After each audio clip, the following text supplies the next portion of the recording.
tapestry above the bed you gave me. I still haven't washed my sheets, 'cause I still smell you in the bed you used to rest your head.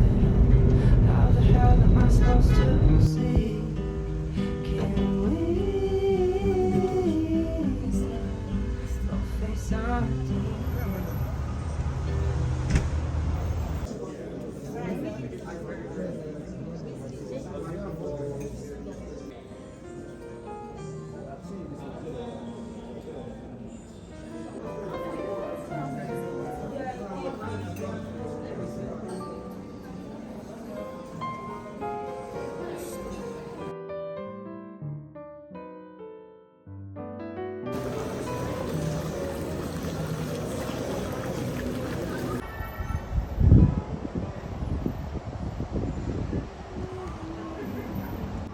Change like the season. I wanna make her better, wipe the makeup from her face. I wish I hadn't met her, I wish I didn't wanna stay. I wanna wear her sweater and not break down in my room, 'cause there's nothing sweeter than the bitter taste of you.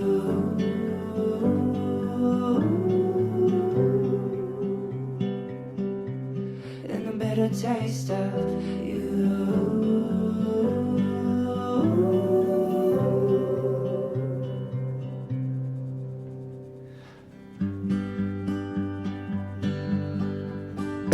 Now I'm drunk on Chardonnay that I bought for our picnic day, and we never got to drink it, so I'm riding.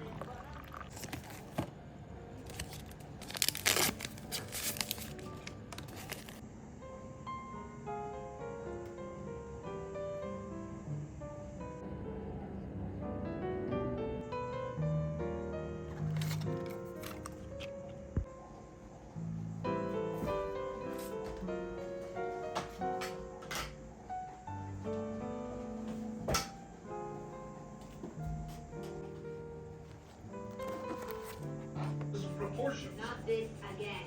Oh, it's doing none of that. Dear, leave alone, Taylor. But they're taking over the town. We need. This is a trumped-up problem. So, none of you are interested in addressing this scourge? I have a thought. Go ahead. And I'd rather go on a limited amount of time in the outside world. Well, hurry and show me your publishers. Either that. Ultimate inspiration comes from my best friend, the dazzling woman from whom I received my name and my life's blood, Lorelai Gilmore. Oh, hang in there. My mother never gave me any idea that I couldn't do whatever I wanted to do or be whomever I wanted to be. She filled our house with love and fun and books and music, unflagging in her efforts to give me role models from Jane Austen to Eudora Welty to Patti Smith. As she guided me through these incredible 18 years, I don't know if she ever realized that the person I most wanted to be was her. I'm not crying. Crying a little. Crying a little, not blubbering. That's what we're Day, and we never got to drink it, so I'm writing what I'm thinking.